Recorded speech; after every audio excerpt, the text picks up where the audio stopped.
Hey guys, welcome to Flat Top King. Hey, today is all about the inaugural cook, the first cook on the Weber Slate 30-inch griddle. It's going to be the big breakfast.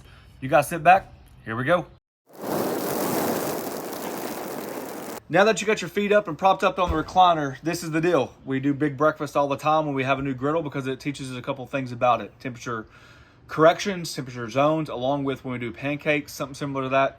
It really shows us some cool spots about the griddle because the pancakes are allowed to spread. And I think it might be a little bit more truer than bread. I don't know, just my opinion. So let's see, sausage, bacon, hash browns, eggs, our homemade pancakes. You guys seem to love those. We'll be able to make that today. Let me show you something about these potatoes. I've used these in the past. It's kind of like my favorite potato, but spoiler alert, we've been working behind the scenes on a fresh potato. I've never voted fresh potato hash brown style ever. Like I just never liked it the way we've made it. I've been making it behind the scenes and they're fantastic. So we're about to shoot a video for that one to show you how to make better hash browns from scratch. Hope you guys enjoy that video. Enough said, because that's not why you're here. You're here because of Weber Slate Griddle. Let's get it going. We are going to start everything on low and build from there. If you didn't watch the initial video of my review for this one, we ended up putting a layer of oil down because we thought the griddle was getting too hot and showing white areas. I did add an extra layer of oil after that just as it was cooling down because it burned through that layer, right? I'm just going to protect my griddle like most people do. So on low, you guys know I love my Tennessee Pride. Throw it in the freezer for about, I don't know, an hour, 45 minutes. A lot easier to slice. I'd be interested to know if anybody ever goes by those lines. You're just a rebel.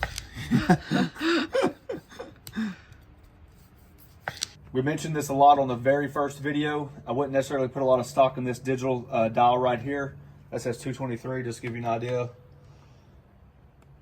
265, 284, 274, which is actually pretty much close to the same stuff we're seeing on our first review. So I'm just gonna throw some sausage down. Everything I do from now on is basically about zone cooking or the idea of hot spots, right?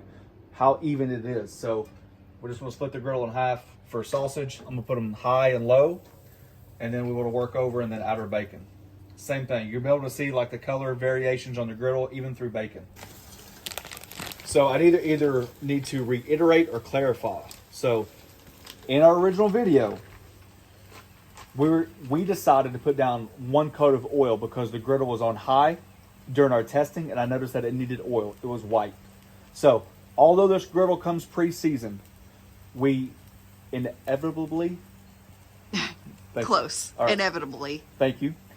Decided to put a coat of oil down because that's what the griddle needed. So in the video, I expressed specifically, if it was me and you asked me my honest opinion, I would think you need to season it before you start cooking with it. You don't have to. You're just asking me what would I would do. So that's what I would do based on our experience. And you're not going to hurt anything by seasoning it. So, and I will say this. I can guarantee you, just because it says it comes pre-seasoned does not mean that you don't have to maintain it. I just want to reiterate that too because we mentioned that in the first video. So we know it fits a pound of bacon and a pound of sausage. Oh yeah, easy.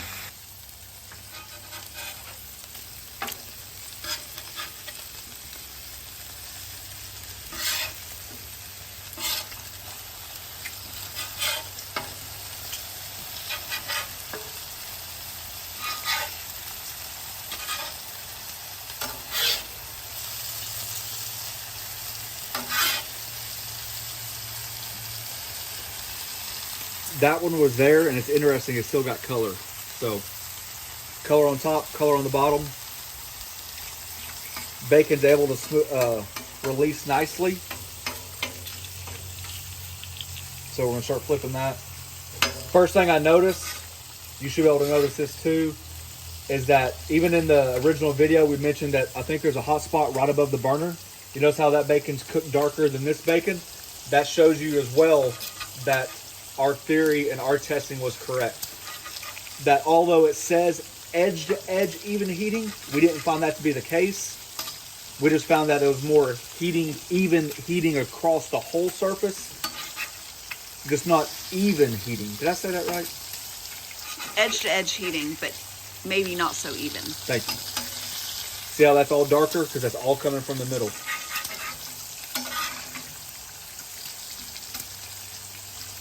That surface is probably the most smoothest surface I've ever felt on a griddle. I know it's pre-seasoned, but whatever they've done to it through their process for the rust proof and the seasoning, no lint on the paper towels or anything. So hovering around 311 or 312 and hovering around 280, 279, somewhere through there.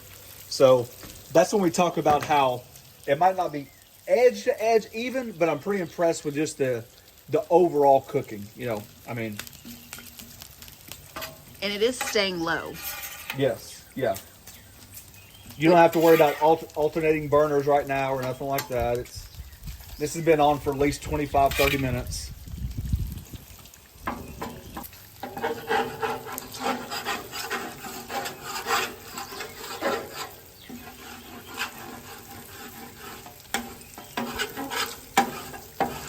So for me, the bacon's cooking fine because bacon's going to cook at a low temperature, high temperature. It's going to just render fat. I personally like more of a sear on my sausage. So the reason why I say that is even on low, you might need to crank the heat up. I mean, we're hitting pretty low now. So I'm going to just go for medium. I'm going to start adjusting the jaws, you know, as necessary. But, you know, the bacon will cook at 300 or cook at 400, right? You're just rendering fat. But the sausage, for me, I like a little char on the bottom. And we didn't even get that. That's because this griddle was able to stay low. Granted, we did put meat on there, and it did, you know, see that? It was able to cool down a little bit, but still, I mean, we're not even close to... There we go. We can deal with that. That's what I'm talking about. That color right there is what I'm talking about. Oh, yeah. Oh, yeah.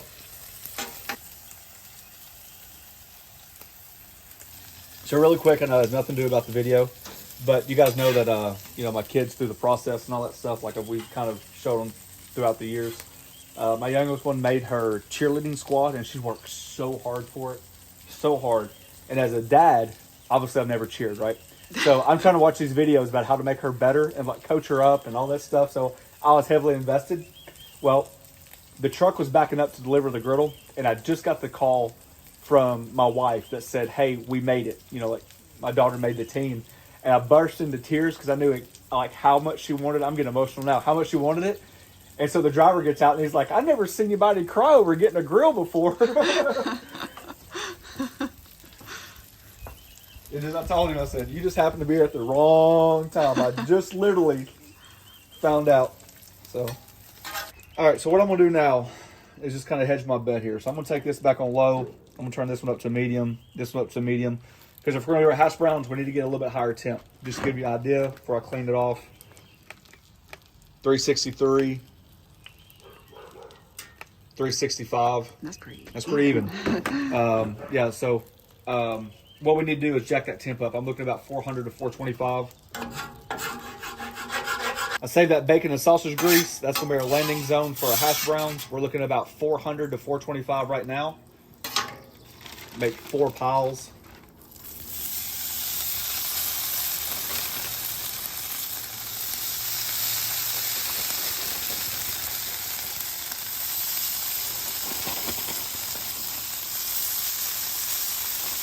Coming our trusty little dandy thingamajigger here. This comes like a accessory for Weber. Some models have it. Some models you got to buy separately, but it's like their little to-go tote. You can bring it indoors, keep it outside. I really like it.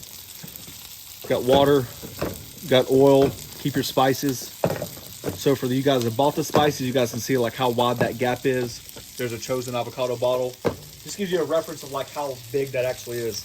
Comes with the tray, the lid.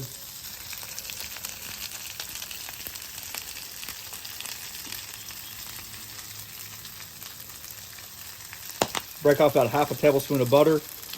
Ah, no! Don't do that at home. And I'm just going to kind of sporadically break it across as it melts. It'll dribble down in between the potatoes. Plus, if you notice, I got all that bacon grease and sausage grease pulled up, so I can use that as well. While our hash browns are cooking, this gives us enough time to make our pancake batter. Wet and dry is already separated. Now we're mixing them together. Remember, this recipe can be found on theflattopking.com. Plus, I always feel like the pancake batter is always better when it sets up for a few minutes. You don't want to overmix. About a half a tablespoon of butter to get a new landing zone. I'm a crispy hash brown type of guy.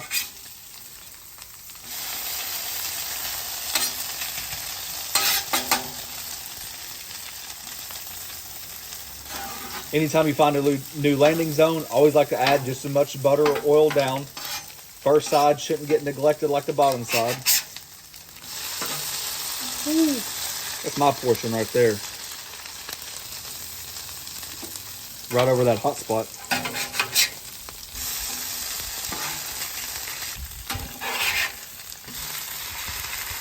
I'm gonna go ahead and drop the temp down all the way on low again.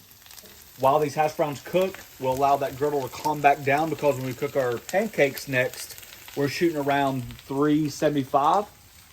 That's kind of like our target temp. So we need to back that temp back off. Alrighty, finding that sweet spot about 380, 390, somewhere through there. So a little bit hot, but don't drop the temperature of the griddle. Remember, about 375 is our target zone. All those air pockets is... Yeah, see why when you let it set, you just don't disturb it. Kind of like proofing dough. You want those air pockets. So what this is going to do is just show you your zones as well. That batter spreads out. You know, sometimes bread, when it gets hard, it kind of flares up on the sides. Stuff like that. So this might be a little bit more truer.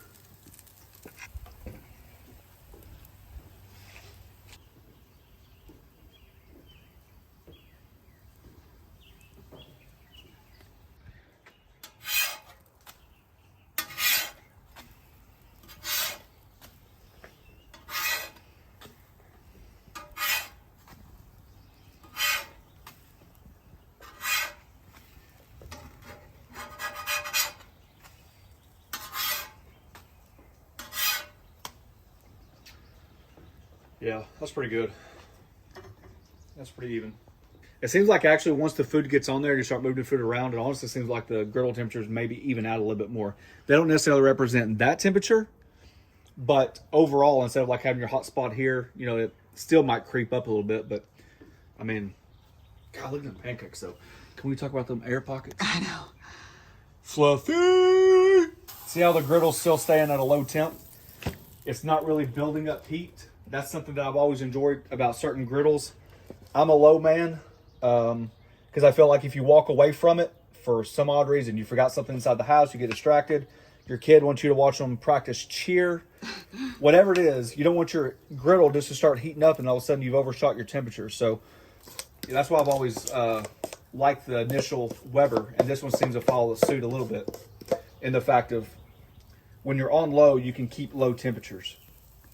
All right, still on low, 385, 400, 400, 400. So what I'm gonna do is turn this middle one off, because if we're gonna put eggs on there, we need the temperature to drop. So now we're zone cooking.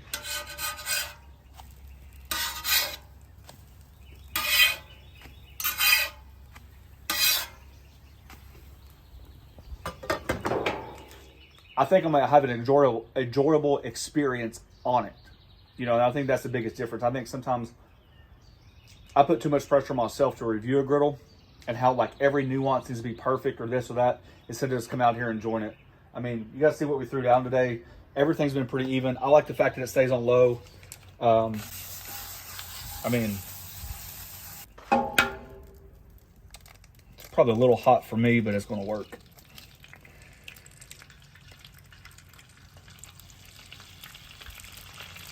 Salt, a little pep for them eggs. We'll flip those, take the pancakes off.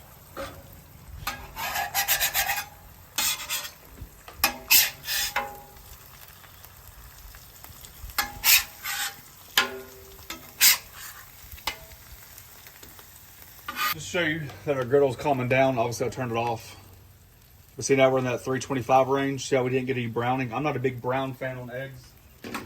So all right, guys, there you go. There's a big breakfast. So, you know, I don't really think it's necessary to dive in and show you how good or great everything is. It's pancakes. We made them 1,000 times. It's our recipe. bacon and sausage, eggs, and hash browns. Overall, I think there are definitely uneven spots on the griddle, but overall, I don't see why you couldn't like the griddle. Okay, let's just start from the accessories. The accessory line is phenomenal. I love that idea. I love the idea of the tray. I really like the aesthetics. The grease trap's all right. I love the fact that when you are starting to buy into Weber now, a lot of the items are themed together. I think it's pretty cool. Other people might not give a crap about it, and that's up to you. The cooking experience I thought was spot on. I don't see any reason why it can't be one of the top griddles on the market. Not much I can find wrong with it.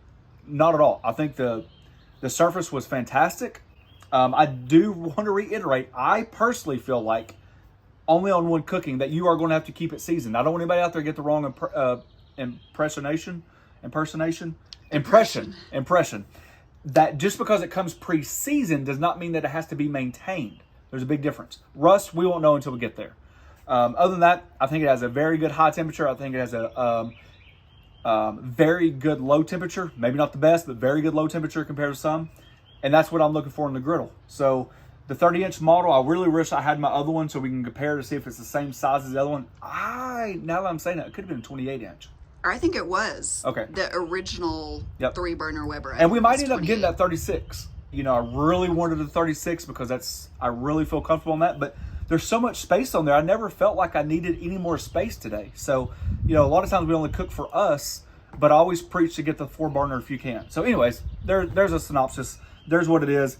You know, the pancakes showed themselves. Of course, you have some light ones, but overall, I think the color combination looked very well.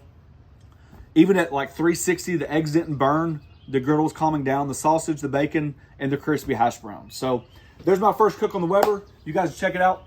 If you guys have any questions or comments, hit that below. Don't forget to hit that join button down below because it's a membership program. We thank each and every one of you for taking time for doing so. Check us out on the Griddle group on Facebook. We talk about griddles. I mentioned before that this griddle right here has been like very high up on the list between you guys. And so hopefully we did it justice today. Thanks for watching. Don't forget to press that subscribe button, pound the notification button, share it with your friends. Boom.